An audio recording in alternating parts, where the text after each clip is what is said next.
സാധാരണ ഇത്തരം വീഡിയോകളിൽ ഞാൻ റിയാക്ട് ചെയ്യാത്തതാണ്. പക്ഷേ നിങ്ങൾ ആരിഫ് ഹുസൈൻ്റെ UK-യിലുള്ള വീഡിയോ നിങ്ങൾ കണ്ടിട്ടുണ്ടായിരുന്നില്ലേ? ഫേക്ക് കോൺഫിഡൻസ് വെച്ച് മാത്രം സംസാരിക്കാൻ ചെല്ലരുത്.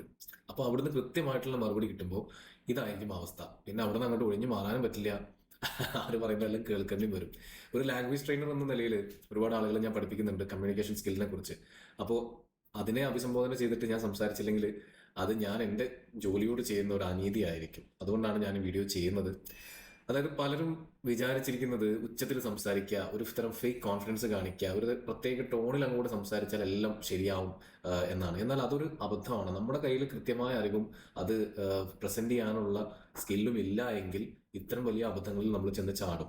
അവസാനം കിട്ടേണ്ടത് കിട്ടുമ്പോൾ മാത്രമേ ഇതുപോലുള്ള ആളുകൾക്ക് മനസ്സിലാവുള്ളൂ. അതുകൊണ്ട് പ്രിയപ്പെട്ട വിദ്യാർത്ഥികളെ, കമ്മ്യൂണിക്കേഷൻ സ്കിൽ എന്നത് വെറും ഒരു ശബ്ദം ഉണ്ടാക്കലല്ല, അത് കൃത്യമായ അറിവോടെ വിനയത്തോടെ കാര്യങ്ങൾ വ്യക്തമായി അവതരിപ്പിക്കാനുള്ള കഴിവാണ്. നമുക്ക് വേണ്ടത് ഫേക്ക് കോൺഫിഡൻസ് അല്ല, റിയൽ കമ്മ്യൂണിക്കേഷൻ സ്കില്ലാണ്. Be real, be skilled. Thank U.